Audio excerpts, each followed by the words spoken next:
Hello, everyone, and welcome to the Fisherman's Post Saltwater Podcast series.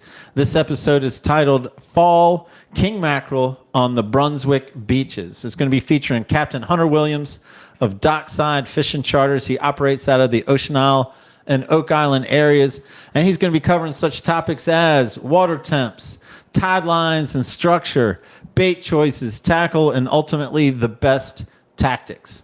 I'm your host, Gary Hurley of Fisherman's Post. Fisherman's Post has been serving the saltwater fishing community of North Carolina since 2003. We've been bringing you fishing reports, fishing tournaments, fishing schools, membership content, and here in our latest and greatest effort, the Saltwater Podcast series, where we reach out to our captain and guide friends from up and down the North Carolina coast and ask them to share with us their insights, their thoughts, their knowledge on how to catch more fish more often.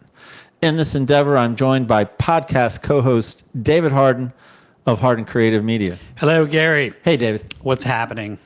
Well, man, we're back in the chairs. We're back at the podcast studio, and we've got a great guest talking about a pretty popular fall topic, man. King mackerel. King mackerel, and not just king mackerel, but king mackerel on the beach. You don't need... On the beach. You don't need a 30-plus foot, 4-engine boat to get these king mackerel, man. That's cool. You can go out in a... No, Hunter's not going to go out in a John boat, but you could go out in a John boat and do it. That's cool. All right. Well, I look forward to it.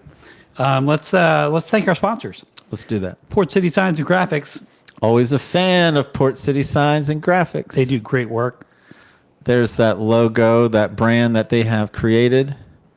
Yeah, man, Sabrina and crew. Again, I send my emails to the team and she does have a team working behind her, and they are all about small business and taking care of small business, such as Fisherman's Post. That's right. Let's play a little game with the signs.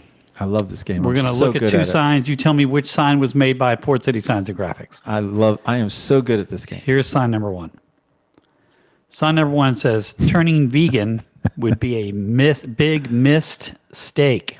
I see that. Turning vegan would be a big missed mistake. Look at that. There you go. See what they did there? I do. Okay. That's clever. Here's sign number two. It's a nice monument sign for Stallings Mill luxury apartment homes. That is a very nice sign. And that's a really, I mean, that's the real deal right there with Port City Signs and Graphics. You get quality stuff. Yeah, man, you got a sign going on there. You got lettering that seems to be lit up. You've got background lettering, and I don't know, man. It looks like luxury apartments. Yep. Good for Sabrina and crew. Again, I tell you, man, small business, you want a relationship with Sabrina at Port City Signs and Graphics. That's right. We also want to thank yourboatmoney.com and New Coast.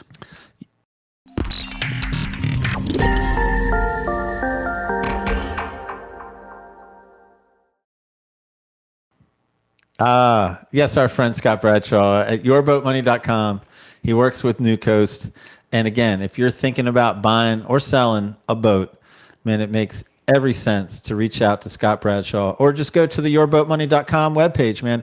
Full of resources. I think he put it together during COVID times, as a service, man. That's what I like about this guy. And that's why, for me, the sponsorship makes so much sense, because he's in the same spirit as the podcast: information, education, and then helping other people out.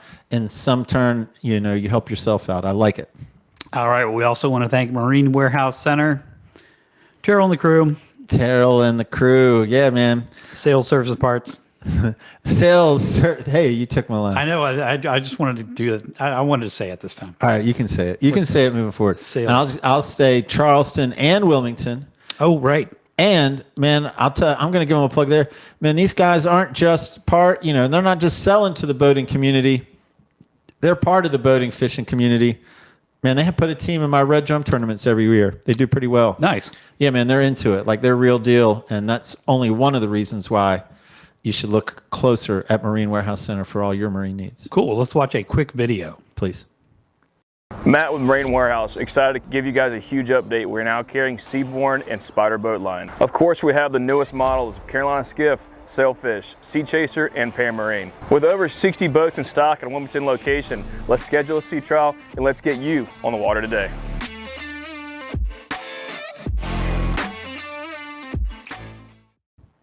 There they go. They're going to get you on the water today. Yep, today. I'm pumped. Today would be a good day to be on the water. It would be. Every day is a good day to get on the water, actually.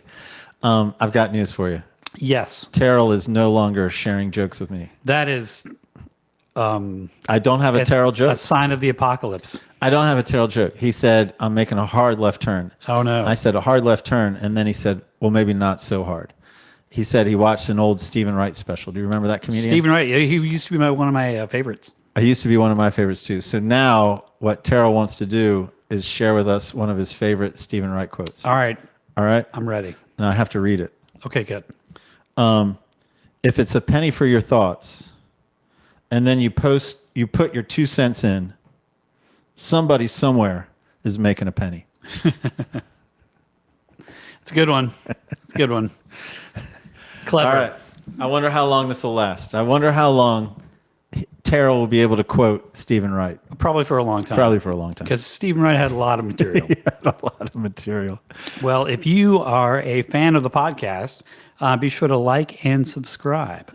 Yeah, man. And if you're a fan of the podcast and you want to support the podcast or you just want more podcasts, then think about becoming a Fisherman's Post premium content member. You can do it. You can do it monthly. You can do it annually. And what you do is you get early access to all our podcasts. You get exclusive access to our bonus podcast content. And if that wasn't enough, you also get our weekly fishing reports delivered in video and audio format, as well as access to the More Fish Library, which is our fishing school videos that we host every February, Moorhead, Wilmington, and now Southport. The value. The value. A tremendous value. It is. It really is. It is. And so now what I do before I say goodbye to you, David, I always just like to remind to make sure you're paying attention and right. not pretending to be paying attention is David's best takeaway. At the culmination of my talk with Hunter, I'm coming back to you. All right, I'll be ready. You'll be ready? Yep. All right. Well, now it is my pleasure to introduce Captain Hunter Williams to the podcast. First-time podcast guest, Dockside Fishing Charters operating, I say Oak Island and Ocean Isle, but really, man, you're all over the Brunswick beaches, just like we're going to talk about the king mackerel all over the Brunswick beaches. Man, I had a relationship with you for a long time. I'm almost embarrassed that it took this long to get you on the podcast, but welcome to the show. I appreciate it, guys. It's a pleasure being on here. Yeah, man, have fun with you at the tournaments. Have fun with you on the, Hunter's one of the weekly fishing report captains, by the way. But I tell you what, and this is true for everyone who passed by those gates, man, as tight as we are, Hunter, no one gets on the podcast without answering 2 questions. You tell me you're ready. I give you question number 1. All right, let's rock and roll. All right, Hunter, I know you predominantly in a way from red drum tournaments. So here I am asking you, why am I going to listen to anything you have to say about a king mackerel? Man, where to start? It's probably one of the first fish that I caught saltwater, and they're like a near and dear to my heart. So the first time I ever caught one, I was like, man, that's a pretty cool fish to catch. And that has progressed through years and years and years of now fishing for them. Between tournament fishing, we've placed pretty good in some tournaments. We've never actually outright won. We came in second in championship. We came third in the Rumble in the Jungle. So we've caught some fish. I've caught some nice fish, and this topic about fall fishing on the beach, man, is something that a lot of people, I hope everybody gets to experience that. It's crazy what can happen. It's a special time of year. And I enjoy fall fishing, and man, it like you were talking earlier, I mean, it doesn't take a big boat to go catch these fish, and that's what's so cool about it. And the size of the fish that we catch on the beach is probably the one thing that drives me the most to go catch these king mackerels. Well, I like that answer, and I'm even more excited to talk king mackerel right now. But I have to temper my excitement because you have yet to do question number 2. Hunter, are you ready for question number 2? Yes, I'm ready. All right. Well, we're going to be talking about big king mackerels. So we're going to be talking about Big Macs. And so that's your trivia question, is Big Mac trivia. Hunter, within 50, how many calories are in a Big Mac? Within 50 calories are in a Big Mac. I'm gonna say 1,100. No, you're high. Actually, they're a lot healthy. You can actually eat 2 Big Macs. It's 550 calories in a Big Mac. So if you've only been ordering one, thinking you're getting 1,100, man, you're green lighted now to order 2 every time you get a Big Mac. I'm glad to know that, actually. Yeah. Well, I have one more Big Mac trivia question. This one you get to answer within 50 million. That's your window. Within 50 million, how many Big Macs are sold every year? Within 50 million. I know. 50 million. I know. 50. I gotta be within 50 million. I don't even know. Is it in the millions? Yeah, it's in the millions. God, I don't know. Let's just say 100. 550 million. 550 calories. 550 million Big Macs every year. Okay. All right. Ugh, that's crazy. It's a lot of beef. I learned something every day. If it's beef. If it's beef, it's a lot of whatever it is. All right. Enough with Big Macs. Let's talk about Big King Mackerel, man. So with your talking point of water temps, I guess that's related to trying to start with, hey, everybody, you want to target fall king mackerel. This is how you know it's about time or it is time to target them. Is that where we're going to start? Yeah, that's cool. All right, man. What you got? So talking about like water temps, man, you can catch these fish in anywhere from 90-degree water to low 60s. I mean, we've caught them in all of it. But really the ideal is 68 to 72. When that water temperature stays consistent, I would say a week and a half. When that water stays consistent on the beach, that is when they're coming. Also, I mean, it can vary. I mean, I've caught really big king mackerels in 64 to 65. I've caught them in 74 to 75. Like you can vary that a little bit, but when it's constant, same water temperature, that's when it matters the most. And like I said, ideal for me is 68, 72. And like you said, you can go left and right with that, but that is like my ideal condition water temp wise. Okay, man. I'm going to ask a question, and we're talking about fall king mackerel. So if that's their ideal water temp, so they're hanging out in that water temp year round or trying to, but it's just when the fall comes around, like September, late September, that's when that temperature water is on the beach. Yes, sir. That's correct. And is it that temperature is their comfort zone, or is that temperature tends to hold the bait that they are very much interested in? I believe that's what they're comfortable. That's where they feel at home with. I mean, right now the bait's on the beach everywhere, and there's being kings being caught right now on the beach. But the ideal, I believe, and I've heard a lot of podcasts, talked to a lot of really good fishermen, and everybody's kind of on the same train when it comes to that. With that water temperature is 68, 72 on the beach. That those cool mornings, pogies are everywhere. That when it gets right, it's kind of like you'll have that feeling like, okay, they should be here. Just for instance, last year, I mean, it was mid-September last year, and we were actually fishing a tournament, and we were a day early on the fish. The water temp was right, but from what I'm guessing is it wasn't consistent enough yet, and they just needed that one more day to push in real hard because the next day, dude, those guys, they got them. So it can vary, and just because it's 68 and then you push offshore a little bit and it's 72, those fish can be in between those water temps, and that's where that tide line is structure, and that's when we'll have that conversation later, but that's when all that comes in effect. Okay, man. So now that's set the stage for when we should, get excited about it or when to start targeting them with some certainty. Man, instead of going to tide lines and structure, because I think that will naturally come as we sort of fall further into this, man, let me take your talking point of bait, man. Tell me about bait for king mackerel. There's fall king mackerel. Okay. Yeah. So there's so many different types. But you got to match the hatch is the biggest thing for me. And it depends if I'm going tournament fishing or if I'm going charter fishing, fun fishing, whatever I'm doing. But like if I'm doing just a fun fishing day, like a charter day, I'm busting the inlet and I want pogies. That's what I'm looking for. These big, what we call turbo pogies. Anywhere from 8 to 10 inches, especially in the fall time, they do get bigger. And that is what those king mackerels are keying in on.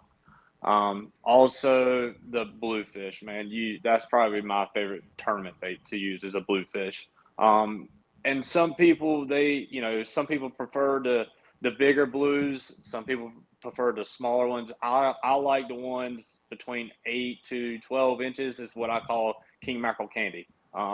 Because a lot of times if you'll notice, especially in the fall, when you're going to catch those pogies on the beach, you'll see these bluefish that are jumping, eating these pogies, or just cutting them in half and stuff.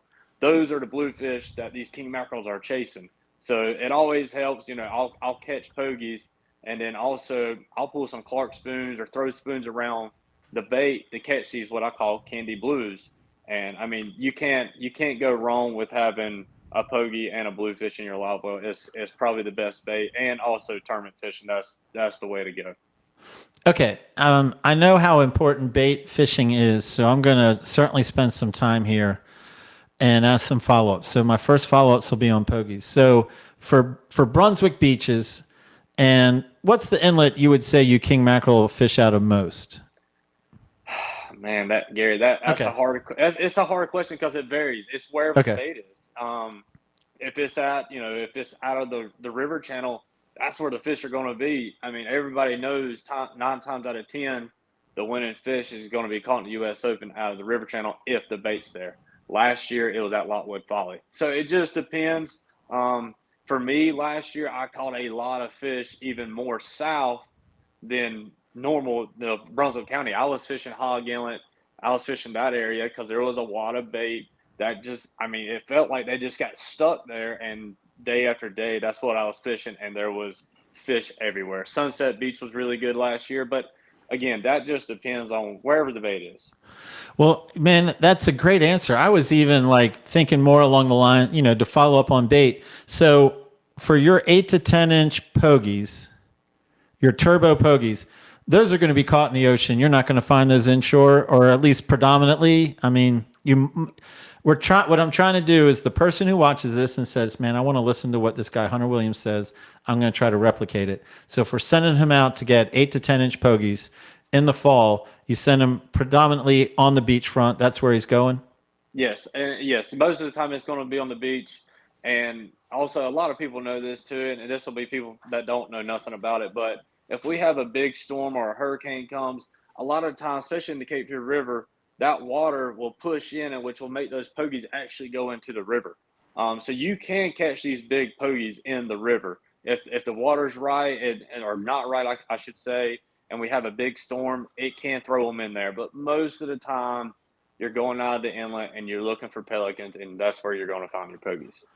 Man, if I'm throwing for pogies off the beach, again, I know anything can apply, like any variable, but typically, what is that, 6 to 12 foot of water, 8 to 20 foot of water? Typically, man, that time of year, they get big and they're fast. Usually, man, I would go from more your deeper range. I would go from 12 foot to 20 foot. It wouldn't surprise me you don't have to catch them in 25 foot of water. That is the frustrating thing about fall fishing sometimes, is those pogies can get deep and they're big and they're fast. So that can get frustrating, but if you can find them right on the beach in that 6 to 10 foot of water, consider yourself lucky, and it's going to be a good day of fishing, because that's real lucky for that time of year. So if I'm out in 20-ish foot of water, I'm guessing not everyone is as versed as a cast net as, the king mackerel fisherman. What's the smallest net I can get away with and actually get the job done? Does it have to be a 10? Does it have to be a 12? Do I have any chance with an 8? I'm just trying to, again, think of the guy watching this podcast who may not have 12 foot in his back pocket. So you can get away with, 8 foot would be the smallest I would throw. And it's kind of funny you said that, because last year we were catching bull reds and I was actually throwing a 6 foot cast net. So I guess I am lying a little bit, but the majority of the time I would say 8 foot is the smallest I would go. The Ocean Isle Fishing Center, they make a 8 foot super heavy, and it is the bomb. It's probably one of the nicest nets to throw. That's only 8 foot. You jump up to those 10, 12, 14 foot nets. There's a lot of companies that make really good nets. But they get real heavy, real big, and they can be frustrating to throw. So I would go 8 foot. That super heavy they make, man, that's a game changer. Okay. Anything else, man? I know that king mackerel fishermen can be finicky, not in a bad way, in a good way, about caring for the bait. Anything else you practice or preach about getting bait from the net to the live well, for a day of, optimum fishing? Yeah, and again, it depends. Like if I'm tournament fishing, we're putting them in like what we call a pogie net. So like we'll catch the bait, bring them up in the cast net, and it's just a round mesh net that we'll dump them in, and we'll actually pick the pogies that we want. Sometimes there'll be like what we call a mixed batch of pogies, and we'll sit there and pick the big pogies out. But for me, if I'm going, fun fishing or even commercial fishing, when we live bait commercial fishing, we don't care about the size of the bait. We're grabbing baits and put them in the live well. But majority of the time for me, if I catch pogies, I'm opening up my live wells and I'm going from the water straight into my live well. Okay. Now, another thing too is you don't want to overpack them. So like on my boat, I got two 30-gallon live wells. So really, realistically, I like putting probably 20 pogies in each. I mean, and that's enough for what I need to do. That's enough, bait for me. Okay, next question. Now, if we add bluefish to the conversation, and you basically answer this, your primary way in the fall of catching bluefish is like casting a spoon or trolling a spoon around some of those pods? So you can do both. You can catch them. You can catch them trolling and casting. Also, to that time of year, man, our nearshore reefs get loaded with them, and I think that's also a big key of why our king mackerels crash the beach. Also, but I would troll. I would cast around these bait pods to catch bluefish. But if I'm going for like a numbers game, especially like if I'm tournament fishing and I'm pinning up these baits, I'm going to a near shore reef or a wreck. They're going to be holding that time of year. And are you, with your two 30-gallon live wells, I'm guessing there's no cohabitation? No, not really. Yeah, it just depends. I mean, it is what it is for me. I don't have, these big boats that can separate and do all kinds of stuff. I'll if I have 30 pogies on one side and 20 pogies on one side, I will take a few out of those 20 pogies, put them with those 30 just to have me 10 or 5 to 10 beautiful bluefish, because 9 times out of 10, I'm not saying always, but most of the time in the fall, that big king mackerel is looking for that bluefish. That's what he wants to eat. Okay, man. I mean, I'm sure we could probably do a whole podcast on bait, but I think that's a good one because, again, in my mind, this isn't a tournament king mackerel. We just want someone to go out and experience it. And, if that love of it, excitement of it turns into tournament, great. But let's just get them out there and catching some kings. So let's turn now to tackle. I guess I'll ask you to spend a little bit of time on rod, reel, line, and then maybe more time on terminal tackle. Okay, so rod and reel, for what I fish for with charters, my everyday fishing is very basic. I fish with TLD 15 Shimano's. I got 7-foot star rods. They all got 20-pound mono on them, and I actually have the bright orange. That's a whole nother conversation you can have about line color. But the reason why I have bright orange is so I can see my lines and make sure when I'm trolling for them, that they're not getting crossed up.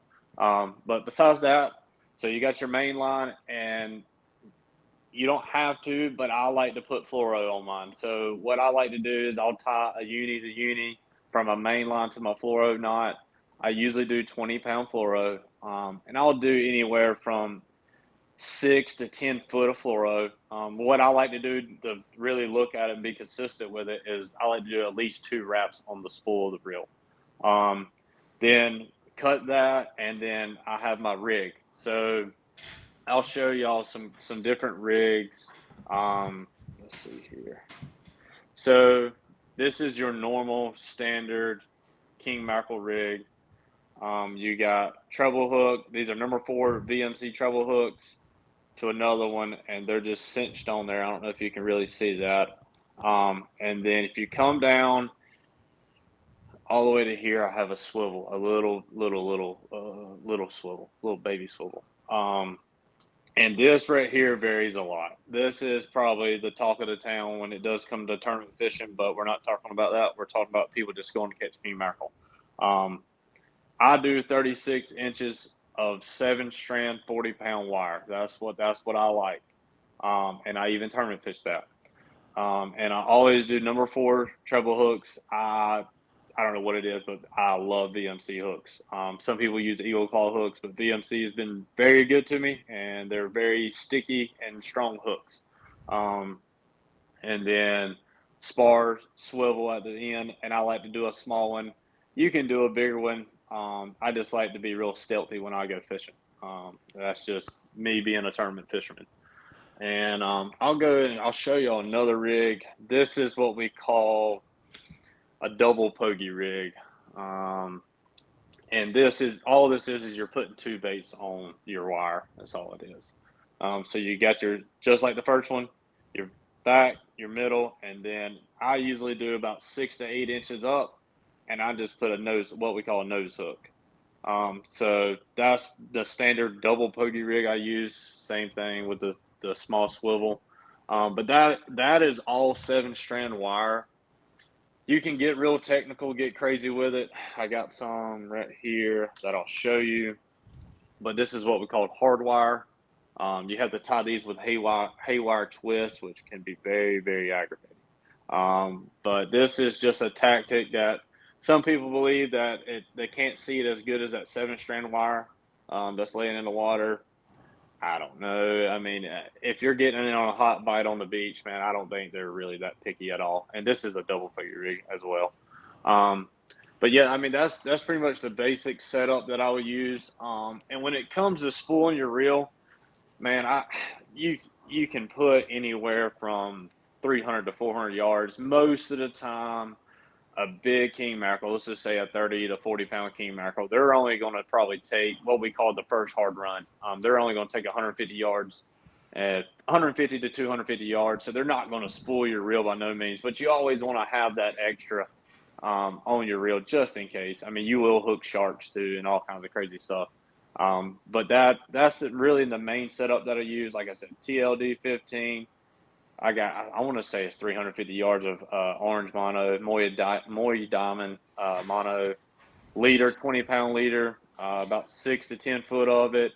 And man, I'm a simple guy, so I'm pulling 7-strand number 4 VMC hooks. Okay, man, I follow all that. So now that we have some rods, some rigs, some bait in the boat, we're targeting the kings. We've seen yellow butterflies, and we've seen the 68 to 72 degree water. And then we're headed out, one of those Brunswick County beach inlets. And what is it? When you head out, do you have a plan in mind, but you're looking around, or you don't even have a plan in mind? You just go out and look around. What determines where you put baits in the water? So for me, there's 2 things. There's 2 ways to go about it. The sneaky trick, the easy trick is to call the peers, or follow the peers on Facebook. And they'll post these pictures of kings getting caught, and if they're getting caught, that means there's bait around there somewhere. But that's just like a little cheat code if you want to be lazy and don't really want to go searching for fish. And number 2 for me, which is my favorite thing to do, is go find the bait. If I'm busting out of Shallotte Inlet and the bait is right there at the very tip of the inlet, I'll catch bait and I'll set them out right there. And not saying that the fish will be there right when I start catching them. The sun might need to get up, might need to get right for them. But they're eventually, when the fish are on the beach, they're eventually going to find that bait. And like I said, last year, that's what happened down there at Hog Inlet for me. And I know it happened at Lockwood Folly too. But those baits, they stayed in those inlets for, God, it felt like 2 weeks. And we were just sitting there waiting for the king mackerels to come in. And when they showed up, they stayed there for pretty much the whole month of October. And it was unreal. And that's what I'm looking for is mainly is the bait, and look for the activity of the bait. If that bait is going nuts and going flipping, that means there's either bull reds in it, that means there's sharks in it, and also there's going to be king mackerels around it. If that bait's real flipping real hard and it's moving real fast, that's 9 times out of 10 where you need to be. Not saying you couldn't find another pod down the beach, not even near the inlets, that doesn't have fish, because I've seen that happen many times too. But that's what I look for is real, a lot of activity going on. All right. Now, I mean, I think the concept of bait and fish on baits is easy to grasp. Now tell me why I have tide lines and structure in my pre-show notes. How does that factor in to picking a spot? So the kings they're not always going to be in the bait. And the way I say that is, like, for me, if I'm going out of the inlet and I'm going king mackerel fishing, it is, mid-October when these fish should be on the beach. And I'm sitting there fishing bait pods and I'm not getting bites. That means the fish haven't crashed in on the beach. They're hanging out somewhere, or something is holding them back somewhere that is not on the beach, but it's not far from the beach. And most of the time, this is what we call like our artificial reef structures, wrecks. That's what's holding these fish there. So, if I bust the inlet and I'm fishing a bait pod and it's not going on, I fish there, and you'll know usually pretty quick if it's going to happen. Usually within the first 30 minutes, if you're on the right school of bait, that's where it's going to happen at. But if it's not happening there, I'm just going to push, maybe 2 to 3 miles off the beach to the closest reef we have, and usually that's where you're going to start catching fish. You stop catching fish there, the fish are crashing on the beach because they're hungry. They're going to go feed hard as they can. And the tide line. So the biggest thing, especially in the Cape Fear River, is the tide lines. I mean, you got river water, you got ocean water meeting, and a lot of times it takes a few days. It might take a few hours for that water to get right for those kings. Okay, I can crash through this tide line to this river water to get to the bait. Or sometimes like, we don't really like it. We're going to hang out here until it gets right, or until I find something I like, and then they're going to crash the beach. But tide lines for me, if I'm fishing a tide line, if it's a rising tide or falling tide, you'll see these tide lines, man, they could be right on the beach, or they could be just right off the beach, not far at all. I mean, they could be with less than a mile off the beach. And if I see a tide line that looks right to me, and that's a big preference thing too as well when I talk about what looks right for me. But I'm looking for a hard edge, so a hard, like I said, river water and the ocean water, and it's real clean on that ocean side. I'm fishing that clean water. That's just what I like to do. We fish a lot of tournament fishing down in like Georgetown, and it's totally different there. You can catch them in the dirty or in the clean, so it's weird. But here, something about the Brunswick County, when it happens, for me, it's always happened on the clean side of the tide line. Okay, man. And does it matter, like, whether it's an incoming tide? Well, first I'll say, if I was going to work a tide line, or if you were going to work a tide line, do you prefer the incoming tide to the outgoing tide? And then I was wondering, no matter which tide you're fishing, do you prefer to slow troll with the tide or against the tide? Okay, so with the first question, you got to think of it like this. If it's a rising tide, so the water's coming in, that edge is actually pushing. So then when it's falling, it's actually coming back in. So it's doing kind of the opposite of what you would think it would be doing. Preference-wise, I don't really have one. It just, for me, if it just looks right. And when I say that, for me, when the tide is looking right is when it is coming in and that tide line cleans up, especially at these inlets, Lockwood, Shallotte, the river, Hog, all these inlets, when the tide lines up right on the beach, and that clean water pushes in and it comes over a bait pod, man, get ready, because that's when it's about to go down. And that's what I mean with what I look for. But if I bust the inlet and it's not really doing that, or it's not eddying right or looking right for me, I'm just gonna go fish these, these little ARs that are real close to the beach. That's what I'm going to go fish. And also, what I might do is run down the beach, left or right, and look for a bait pod that might be pushed out a little bit further off the beach that's in some clean water. And then what was your second question, Gary? Like the direction of the water. I'm wondering if a king mackerel, like some of the inshore species, likes to stick its nose in the current, so it might react better if you're bringing a bait to it, or if that isn't the case with king mackerel and there really is no difference between with current or against current. Yeah, that's a good point. So especially fishing these tide lines, usually where these tide lines are, that means there's current there. For me, I like fishing against or going into the current. For me, that slows my boat down, that slows my baits for swimming as fast, and gets a better presentation for the fish. Not saying coming with it doesn't, but your baits are kind of just swimming everywhere. You don't really have control of them. And also, like, when you're trolling for them, and if you're going into the current, they're more natural. But when you're going with it, they're going real fast. your lines start scoping away from the boat, and what we call, everybody knows, but getting slack in the line. And a lot of times when these king mackerels hit and you got a lot of slack, they'll actually cut you. They'll cut you because your baits are just free dancing out there. You want to have a little bit of attention on those baits. So for me, I'm trolling into it slow as possible, but keeping my bait straight as I can. Okay, I follow all that, and now I have one follow-up question on the nearshore structure or wrecks. And, again, I'm imagining someone might watch this and be trying king mackerel, fishing for the first time. So if I were to pluck you out of North Carolina and I would put you on an artificial reef or a big wreck off of, say, the coast of Georgia that you've never fished before, if you have this area that is structure on the bottom, is there a certain way you would go about covering that area for the first time? Like, circles that get smaller, like figure eights, like, if you were suddenly in an area you had never fished before, what would be your way to check that out with baits off the back of the boat? I would probably do circles and figure eights. I would figure out what side is holding the bait, especially if you're fishing a reef. What side of the reef is holding most bait? What side doesn't look as good? Trying to figure that out.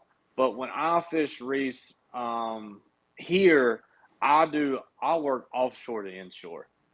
Most of the time, I'm not saying all the time, but most of the time the kings are around the structure. They're not on top of the structure, because what they're doing is they're circling, trying to find that one bait that they're looking for to go bite. They're going to crash in and then rip right back out. That's just most of the time that I'm going to troll towards the beach, and I'm going to come back off the beach. And I might do some zigzagging in there. But most of the time for me, inshore, offshore, I'm not really fishing on the structure. I might go over to try to figure out what is going on the reef, but most of the time, man, I'm working offshore to inshore, back and forth. And for me, most of the time, my bites come offshore. Okay, man. So now, and maybe we should have talked about this before, but it's not a big deal. Man, when you get to the tide line, or you get to the bait, or you get to the nearshore structure, and you're putting out your lines, and again, we're talking about rec fishing, not tournament fishing. Mm-hmm. For the average Joe, man, what are you telling me? Are you telling me 2 lines, 3 lines, 4 lines? Like, what's standard, or what's your suggestion? My biggest pet peeve, especially with just fishing in general, is I'd rather have 1 good line than 4 either tangled up or the bait don't look good lines. Me, ideally, especially for me having a smaller boat, and I would say in general, is 3 lines. You want a long line, a mid line, and a short line. That keeps it simple. You can see what's going on, and you know what's happening with your baits. If you see your short line starting to go over to your mid line, okay, you can switch them. You can see what's going on. You don't have 6 rods. Like, okay, we can better our odds with catching fish, but if those 6 rods are tangled up, you ain't gonna catch a fish. So I'd rather have, 2 rods. I would say 3 is the right number, especially with starting out. If you don't know anything, run 3 rods. Run a long, a mid, and a short. All right. And then I believe people like specifics when we're able. So as best you can, how far back with the short, how far back with the mid, how far back would be the long? What are you talking? For me, my long is going to be 100 to 150 yards. And that is, I've gotten just now where I can just kind of tell. And then I'll come tight and I'll kind of pick up the rod and I can see the bow of the line. Like, okay, I want my next bait where the bow of that line is. So that gives me a standard for my medium. And that's why it varies so much when I say 100 to 150. But most of the time, I try to do 100 to 150 on my long. My mid can be anywhere from 50 to 75, and then prop wash. That for me, man, it can vary very big time. You can have it right behind the prop, like 5 foot, or you can have it 25 foot. But I like to see my prop bait. I like to see what he's doing, see if he's dancing left and right, if he's getting nervous, something's not right. And a lot of times that'll help you with not getting tangled in your midline. But for me, when I go to set my lines out, especially my long, I'll stop it where I think it's about right. And I'll tighten drag, put the clicker on, and I'll just hold it straight up. And if you look, that line will bow down, and when it bows down where the tip of that water is meeting, or that line is meeting the water, that gives me a reference for my second bait. And now I'm like, okay, so if I'm slow dragging, I don't want my second bait to be able to get tangled in that. So I'm going to put my second bait a little bit shorter than where that bow and that line is at. And then the same thing for my short. I mean, I like that. I've never heard it explained that way, but that's pretty easy to grasp. Now my question with our 3-line spread would be about variety. Like, are you going to start with 3 pogies? Are you going to do a mix of pogie and bluefish? And then, we talked about your simple rig, effective rig, but what about skirts? I mean, when does all this come into play? Like, how do you make decisions, or how do you decide to change over the course of a day? Yeah, so if we're just going king mackerel fishing, for fun, or you've never done this and you just want to go do it, 3 pogies. Put your pogies out. Don't worry about if it's it can be challenging sometimes to catch bluefish. Don't worry if you can't catch bluefish. I promise you, king mackerels eat pogies. But I would do just a normal spread of pogies. And then if you do have bluefish, well, let me rephrase that. I do a normal spread of 3 pogies, but I'm a big fan of the double pogie in the prop. I feel like it's almost like blue marlin fishing. It's like a teaser for these fish because you got 2 live baits that are right on each other, and if you got them close to the boat, they don't have a lot of slack to be able to just free swim. So you're pulling them kind of tight, and man, if you ever pull them right, they're slapping the water, they're making all kinds of racket, they're diving left and right. That is what you want. It's kind of like a teaser for these other 2 baits that are behind it. So that's what my normal spread would be. If I'm going fishing, if I'm going charter fishing, is just pogies. If I'm targeting or wanting to catch a bigger king mackerel, and I'll rephrase it 1,000 times. Pogies catch big king mackerels. I've caught really big king mackerels, probably some of the biggest ones I've caught on pogies. They don't have to be bluefish, but I like a bluefish if I'm really going for a big king mackerel. But what I always do, my shotgun line, my long line is always a pogie. And if I'm pulling a bluefish, I like to pull the bluefish in my mid line, and then double prop pogie in the prop wash. The reason why I like to do the bluefish mid is I like to see the bluefish. I want to know that he's swimming right, because sometimes they can be aggravating to make them pull right, look right in the water. Sometimes a hook will come out because, man, if you ever try to hook a bluefish, they can be very frustrating sometimes. And if you don't hook them just right, they don't swim right, you drag them, it don't look right, it throws the whole spread off. But that's why I like to have that bluefish mid, and I keep my eye on him the whole time because I want him to be swimming right. He needs to be nose down, tail kind of up in the air, and just sitting there kicking and kicking. And with that spread right there, that's a very good spread to catch a big king mackerel. And you'll still catch your average, king mackerel with that too. And I promise you, a 20-pound king mackerel will eat a bluefish. I've seen it 1,000 times. So it's not always, big bait, big fish. It's just whatever, that fish is deciding to eat that day. Okay, man. So you've already touched on where I was going with my next question, and that was going to be hooking the pogie. And then also, talk to me about hooking a bluefish. And you're right. Hooking a bluefish sounds a little bit intimidating to hook right. Yeah. But since pogies are going to be more likely the bait from people watching this podcast, like, I'm not even that worried about the 2 pogie rig, but just getting 1 pogie rigged right. What does that look like? Okay, so I've got my single pogie rig right here.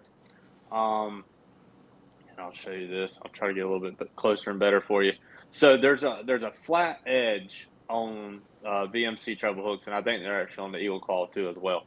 But that wire is running straight down that flat edge. So what I always do is I'll put my thumb here, and when I grab a bait with this hand right here, that hook, that single hook that is dangling out right there, that is going through his nostril. They seriously have 2 holes on each side.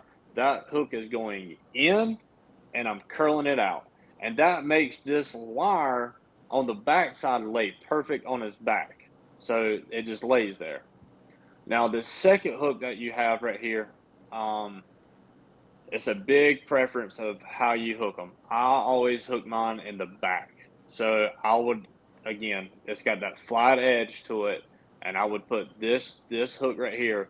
I would go in his back, and sometimes I might turn it to make sure it's hooked in there well, because if you get a real live pogie and he's fired up and he's ready to go, he'll kick right out of it and kick that hook out. So sometimes I'll go in and scoop, and I might do a turn this way or a turn that way to make sure that hook is set in that pogie. A lot of people also, what they'll do is, instead of running it, like if your pogie's like this right here, running it over his back, they'll take this back hook and they'll actually hook it under his belly, because their idea is the fish is coming and eating up, and he's going to eat that back hook every time. But again, that's preference, and that's just what whatever you like most. I've always done it on top.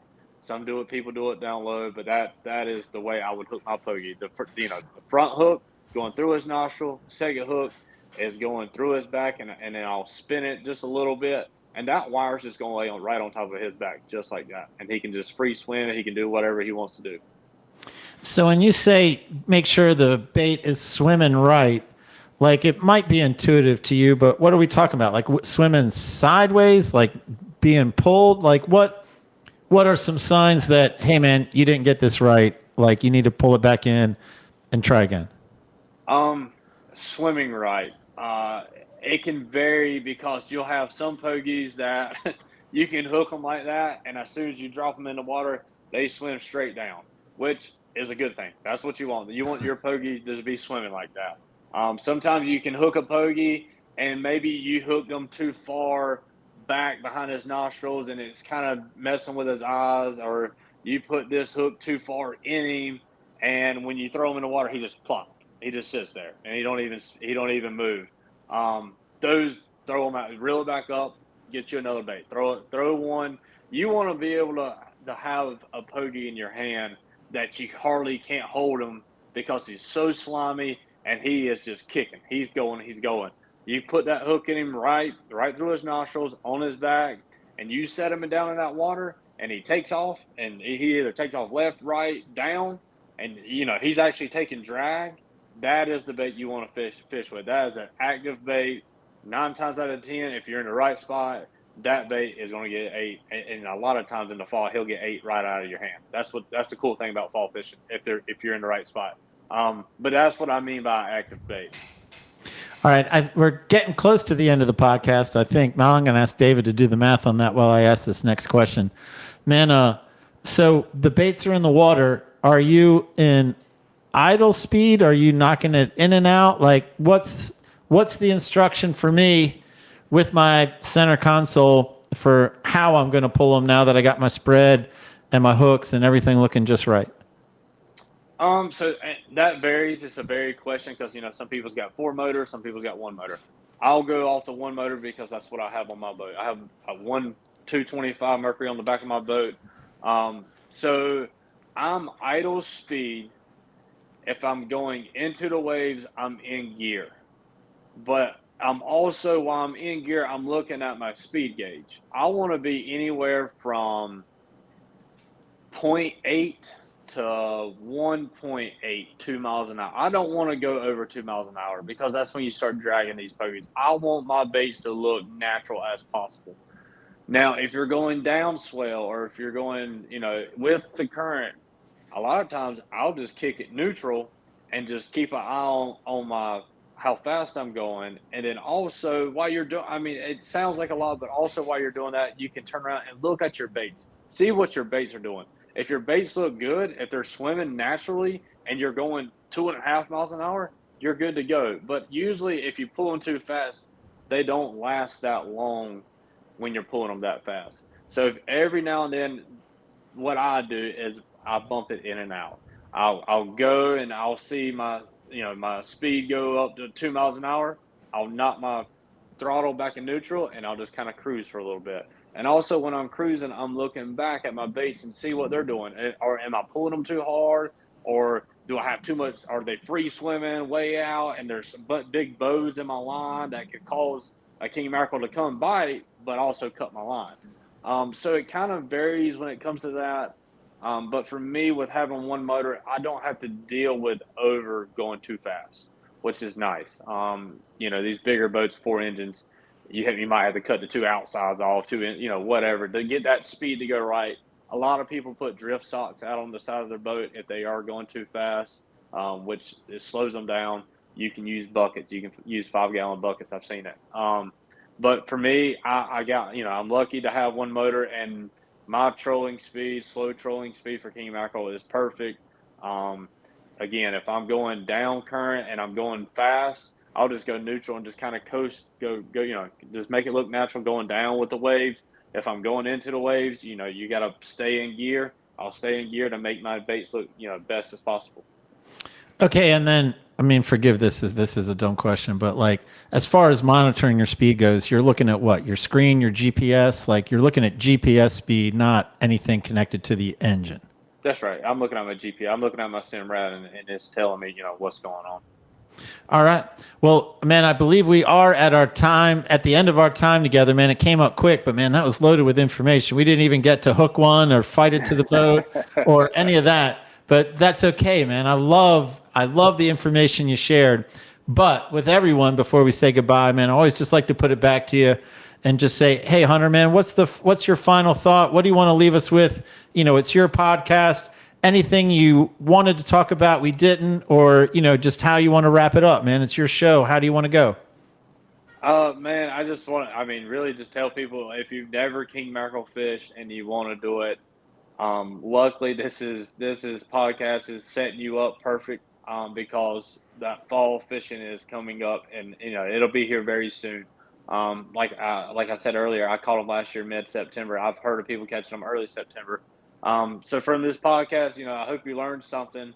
I gave out a lot of information, and get ready, because the fall fishing's coming, and I'm telling you, fall fishing and the Brunswick County, when the conditions are right, is something special. I hope everybody gets to experience, but if you don't, give me a call. Well, I'll try to get you out there, because it is the coolest thing in the world when everything lines up right. Is something to see for sure. I think that's a great way to end the podcast. Captain Hunter Williams, Dockside Fishing Charters. Again, that's out of the Oak Island, Ocean Isle areas, but really all of Brunswick County, man. He goes where the fish are, inshore or offshore. Thank you very much for your time, man. Thank you for sharing. And, it's great to finally have you as a guest on the podcast. Yes, sir, Gary. Thank you so much. It's a pleasure. Sure, man. Well, David Harden. Oh, yes, Gary.